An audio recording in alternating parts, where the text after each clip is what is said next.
Son los cardenales que gestionan la sede vacante, entre ellos los que van a elegir al nuevo Papa. Hoy se han reunido por tercera vez a puerta cerrada. Queda por saber la fecha en la que los cardenales se van a encerrar en la Capella Sixtina para elegir al nuevo Papa. Todo apunta al 5 de mayo.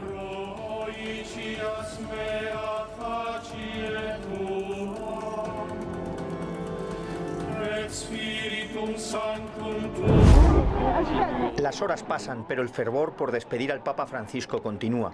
Durante toda la noche y la mañana de hoy, los fieles no dejan de llegar a la Plaza de San Pedro en una marea humana que ha tenido que esperar largas colas, incluso de madrugada. Ya son pues como 2-3 horas. Tengo 2 niños y tengo que esperar y quieren verlo también ellos. 2 horas. 2 horas. ¿Están preparadas para esperar más?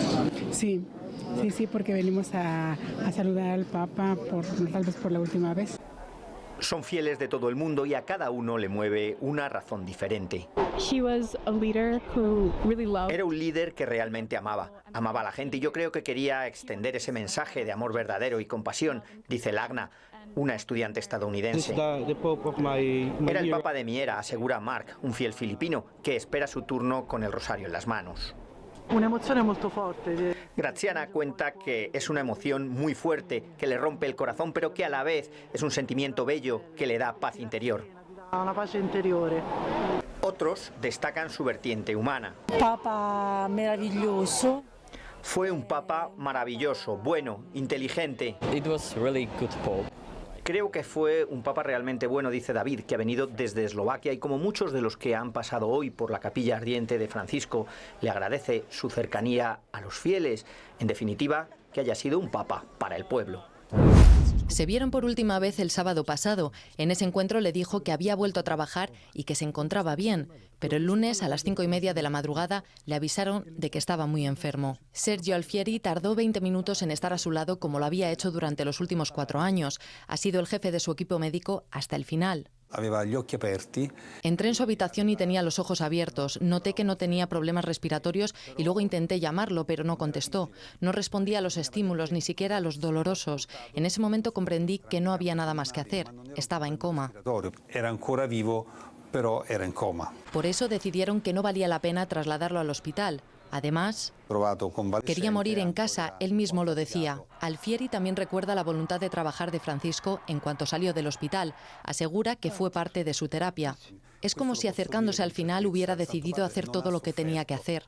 Hace una última confesión. Antes de operar a Francisco por primera vez en 2021, bendijo sus manos. Un privilegio que asegura le acompañará siempre.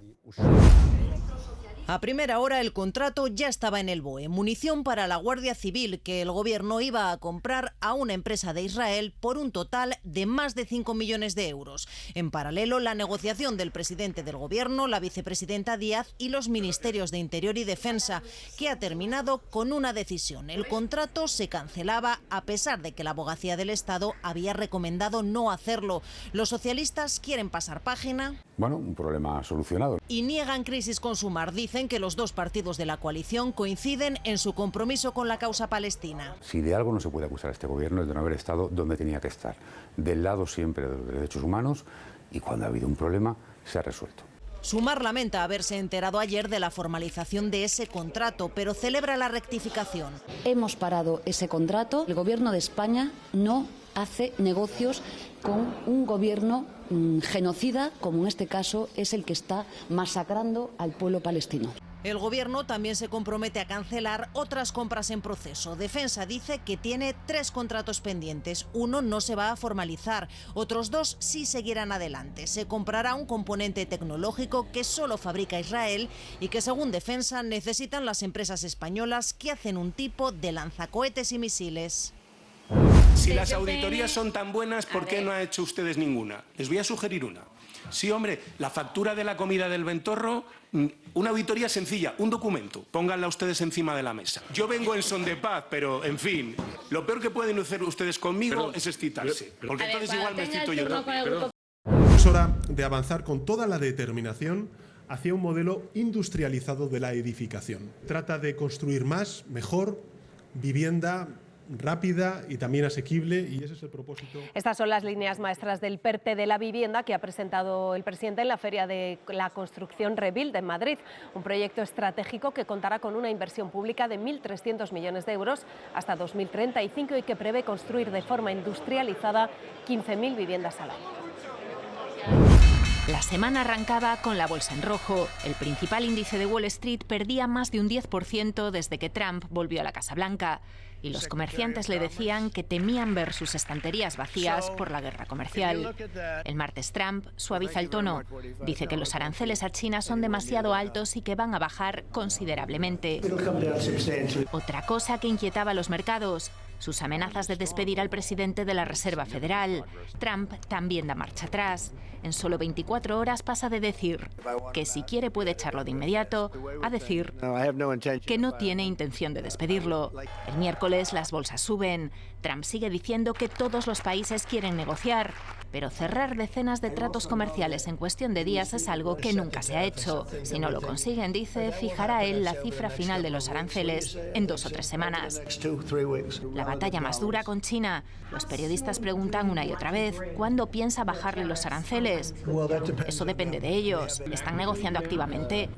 Todo es muy activo, pero ¿ha habido algún contacto directo? Sí, claro, todos los días, pero China dice que no han hablado de los aranceles. Desde que lanzó su guerra comercial, Trump insiste en que Xi Jinping lo llamará para negociar. Pero esa llamada no llega y la sensación aquí es que esto es como un pulso. ¿Quién de los dos dará el primer paso? Llegaron legalmente a Estados Unidos gracias a lo que llaman un parol humanitario durante la presidencia de Biden. Ahora Trump les ha notificado mediante este correo que tienen que irse. Uno de ellos es el periodista y opositor cubano Lázaro Yurivalle. Y cuando recibí esa notificación, verdaderamente uno se asusta, ¿no? Porque dice, bueno, ya hasta aquí, ya llegó mi sentencia. Más de 500.000 de cubanos, haitianos, nicaragüenses y venezolanos habían conseguido huir de sus países y asentarse en Estados Unidos, donde muchos trabajan, han formado familias y se han integrado. Y uno podría decir que esta decisión es un castigo a la gente que han seguido la ley. Trump tiene en su punto de mira a los migrantes, a los que pide incluso que se autodeporten mediante esta aplicación. No le importa que estén legal o ilegalmente en el país. No podemos pagar justo por pecadores. Muchos llevan semanas tratando de quedarse, pero las trabas son enormes. Como el asilo, el TPS, el estatus temporal protegido. Pero para eso se necesita normalmente un abogado, porque el proceso es muy complejo. Muchos no podrán hacerlo, otros dejarán el país y se teme que la mayoría pase a engrosar la larga lista de millones que sin papeles sufren malviviendo en la clandestinidad. El bombardeo de Kiev ha llegado de madrugada, con decenas de drones, misiles de crucero y balísticos.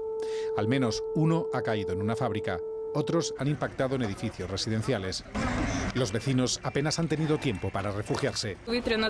Sonó la alarma y después la explosión, describe esta residente. El gobierno de Ucrania reconoce que le faltan defensas antiaéreas y constata que los drones rusos son cada vez más rápidos. Zelensky estaba de viaje en Sudáfrica.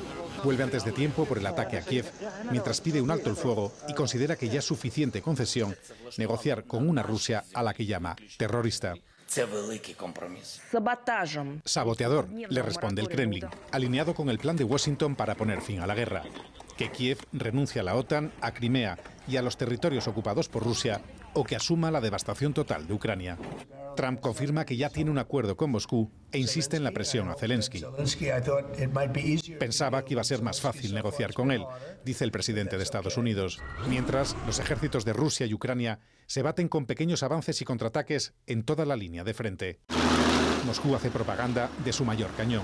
Es de tiempos soviéticos y también lo usan los ucranianos. Actúa a 50 kilómetros de su objetivo. Dispara, destruye y se va. Y en Nantes, en Francia, un menor de 15 años ha matado a un estudiante y ha herido a otros 3 en un ataque con cuchillo en un instituto de secundaria. El autor, también alumno de ese mismo centro, ha sido desarmado y retenido por los propios profesores que le han entregado después a la policía.